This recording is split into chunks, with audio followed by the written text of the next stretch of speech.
Stoveleg Media, igniting conversation.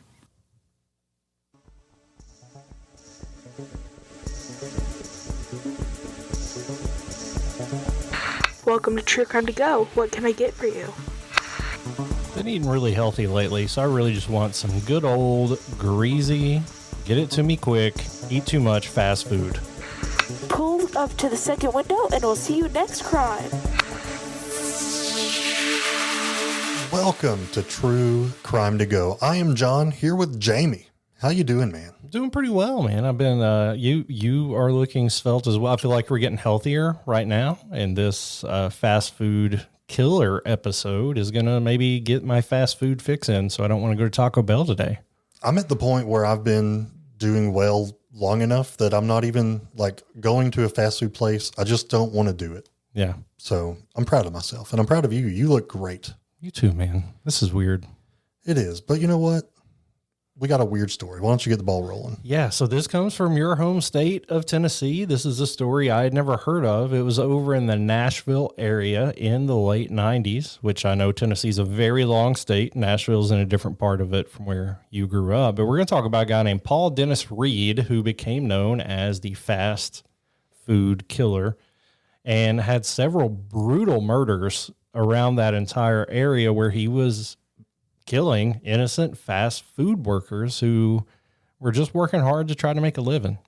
He was born in Texas on November 12th, 1957. Paul Dennis Reid started life with turmoil. His early years were marked by chaos. He had frequent moves. He had a troubled upbringing and escalating run-ins with the law. As a young man, Reid bounced in and out of the criminal justice system, accumulating charges like robbery and drug offenses. But no one could have predicted that his path would spiral so violently out of control in the years to come. Yeah, there wasn't a huge presence of violence in his upbringing, although there was obviously defiance and some inconsideration, I guess, for the law. But he had moved from low-level crime to something much darker in the mid-90s, which was around the time he got to Nashville. In February of 97, he began what would later become known as the infamous fast food killing spree. Now, this first attack took place at a Captain D's. If you're not familiar with Captain D's, it's fast food fish, similar to a Long John Silver's. And this was in Donelson, Tennessee. In this incident, Reid entered the restaurant just before closing, demanded money from the register, but he didn't stop at the robbery. He forced two employees to get in the cooler, and before he left, he shot them both execution style. He left with the cash, but obviously had committed two murders in the process. Only a week later, he would strike again. This time it was at a McDonald's in Hermitage, Tennessee. So he used the same tactic. He held up the store. He forced employees into a freezer and then brutally shot them. So 3 more people were dead, and their lives were taken over what amounted to a few $100s in cash. Reid continued to move quickly, making the escape before anyone could stop him. His next hit was in Clarksville, Tennessee at a Baskin Robbins. This time he abducted 2 employees, taking them with him from the store before killing them and leaving their bodies in a nearby park. His ability to commit these acts and disappear before police would come really had police scrambling for answers. But as always, mistakes add up. Reid's action during these attacks left behind a trail of clues. They also left behind eyewitnesses and eyewitness descriptions, forensic evidence, and links to a previous robbery conviction that all pointed directly to Paul Dennis Reid. Reid was finally arrested in June of 1997, ending his brief but deadly spree of violence.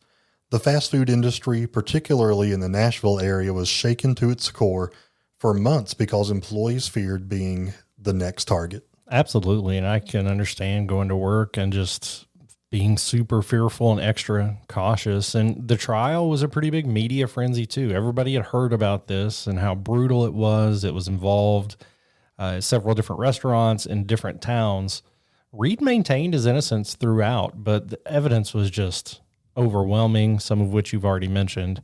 And he was convicted in 1999 of 7 counts of first-degree murder and was sentenced to death. Over the years, Reid continued to file appeals, citing everything from mental health issues to procedural errors. None of them were successful. His execution date remained a point of contention, but before it could be carried out, Reid died of natural causes in November of 2013 while he was still on death row. He ended up passing away from complications related to pneumonia and heart failure.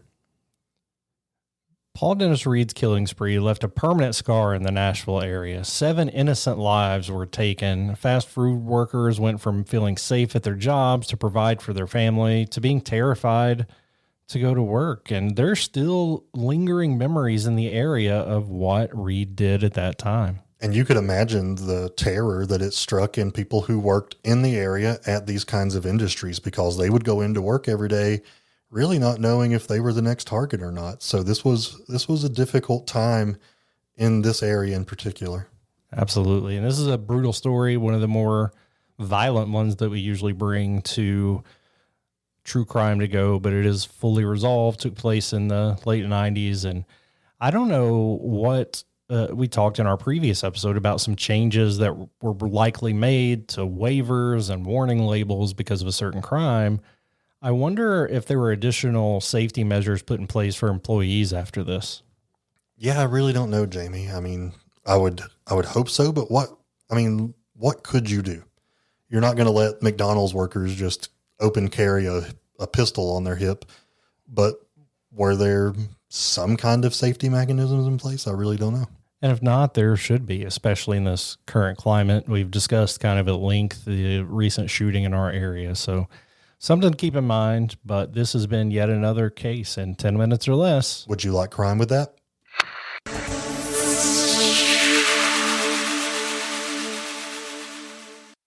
You've listened to True Crimecast, distributed by Stoveleg Media.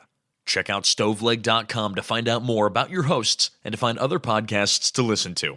Stoveleg Media, igniting conversation.